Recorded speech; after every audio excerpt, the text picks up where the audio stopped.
বন্ধুরা, আমি বরাদুল ইসলাম। আপনারা দেখছেন বরাদুল টেক বিডি ইউটিউব চ্যানেল।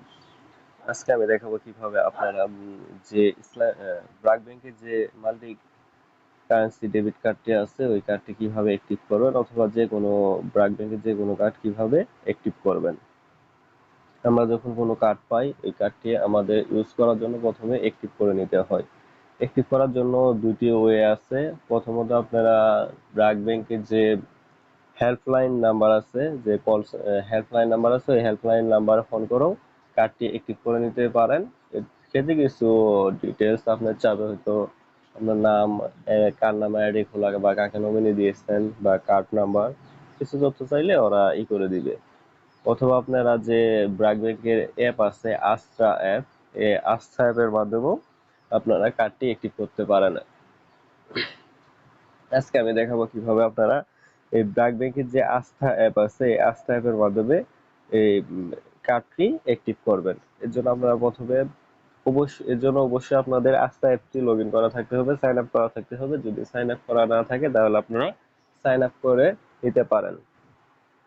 আমার একটি ভিডিও আছে কিভাবে সাইন আপ করতে হয়, এই ভিডিওটা আমি আপলোড করব, আপনারা ওটা দেখে সাইন আপ করে নিতে পারেন। নেওয়ার পরে আপনারা এই কার্ডটি অ্যাক্টিভ করবেন। আর কিভাবে আপনারা কার্ড পেতে পারেন ডুয়েল কারেন্সি, এটা নিয়েও আমি ভিডিও করবো ইনশাল্লাহ সামনে, এবং কিভাবে ডলার ইনভেস্টমেন্ট করবেন সব বিষয় নিয়ে ইনশাল্লাহ সামনে ভিডিও আসবে। আর যদি ভিডিওগুলো দেখতে চান তাহলে অবশ্যই আমার চ্যানেলটিকে সাবস্ক্রাইব করে আমার পাশে থাকবেন। ধন্যবাদ। চলুন ভিডিওটি শুরু করা যাক। আমি প্রথমে আমার আস্থা অ্যাপটি ওপেন করে নিচ্ছি। যাবেন,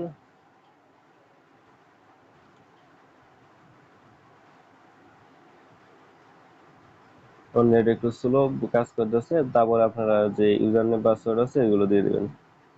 আমি আমার ইউজার নেম পাসওয়ার্ড দিয়ে দিচ্ছি। এবারে আপনারা আপনাদের ইউজার নেম পাসওয়ার্ড গুলো দিয়ে দিবেন।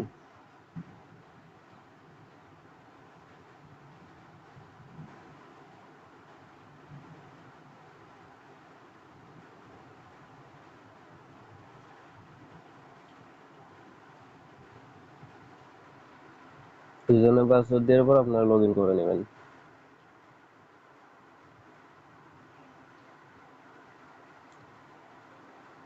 দেখেন, আপনারা লগ ইন করে নেওয়ার পরে আপনারা দেখতে পারবেন আপনার অ্যাকাউন্টে কত টাকা আছে। আপনারা এই সম্পর্কে আরো অনেক কিছু আছে বিকাশই করার জন্য। আমরা যেহেতু কার্ড অ্যাক্টিভ করব, আপনারা এই জায়গায় টপ কর্নারে একটি দেখতে পাচ্ছেন, টপ কর্নারে দেখতে পাচ্ছেন ক্লিক টু অ্যাক্টিভ কার্ড। আমরা সরাসরি এই যে click to active card click করব। ক্লিক করার পরে এই যেখানে দেখতে পাচ্ছেন তিনটি অপশন আছে, credit card, debit card, prepaid card. আপনারা কোন কার্ডটি অ্যাক্টিভ করবেন?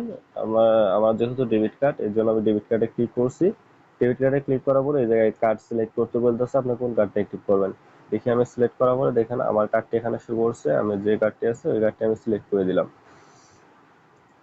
সিলেক্ট করে দেওয়ার পরে দেখেন enter the third 4 digit of the selected card, মানে আপনার যে কার্ডটা আছে এই কার্ডের যে 3 নম্বরে 4টে ডিজিট আছে ওই ডিজিটটা আপনাকে এখানে কি করতে বলতেছে। তা আমি আমার কার্ড থেকে আমি ডিজিটটা তুলে দিচ্ছি। আপনাদের কার্ড থেকে আপনারাও ডিজিটটা তুলে দিবেন।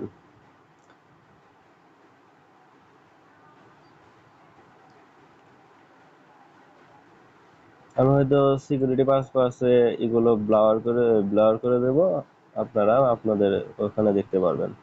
তারপরে দেখতে পাচ্ছেন এক্সপায়ারি ডেট, আপনার কার্ডটা কবে এক্সপায়ার হবে এরকম ডেটটা দিয়ে দিবেন। আমি আমার কার্ডের এক্সপায়ার ডেটটা দিয়ে দিচ্ছি, তারপরে সালটা দিয়ে দিচ্ছি কত সালে হবে।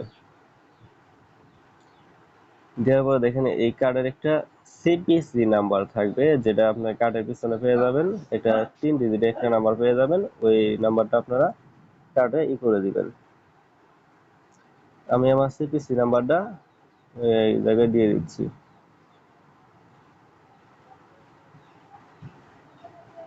দেওয়ার পর আপনি একটা পিন দিবেন। এই পিনটা আপনার একটা পিন দিবেন। এই পিনটা যদি আপনার পরবর্তীতে কার্ড ইউজ করার ক্ষেত্রে লাগবে, পিনটা অবশ্যই গোপন রাখবেন এবং একটু হার্ড পিন দেওয়ার চেষ্টা করবেন, যাতে পরবর্তীতে যাতে কেউ সহজে না জেনে যায়।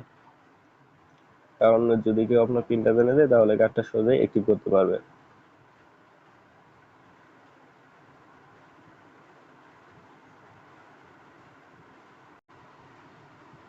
অবশ্যই পিনটাই করবেন।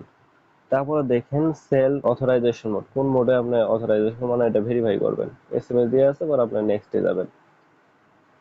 এই জায়গায় একটু সাবধানতা অবলম্বন করবেন যাতে আপনার পিনটা ভুলে না যান। ডেবিট কার্ড ই, তারপরে হলো সবকিছু ঠিক থাকে, new inactive status, new inactive,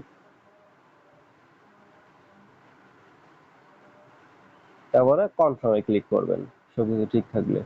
তারপরে আপনার যে অ্যাকাউন্ট অ্যাকাউন্ট খোলার সময়, ব্যাংক অ্যাকাউন্ট খোলার সময় যে নাম্বারটি দিয়েছিল ওই নাম্বারে একটি ভেরিফিকেশন কোড যাবে, কোডটা বসিয়ে দেবেন।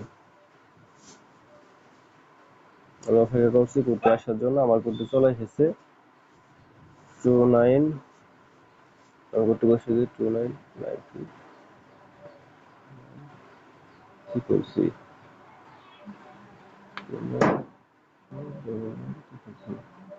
কোডটি আসার পরে আপনারা ভেরিফাই ক্লিক করবেন। ভেরিফাই ক্লিক করার পরে এখানে দেখতে পাচ্ছেন your debit card and credit card is successfully activated, please relog in and get full transaction access.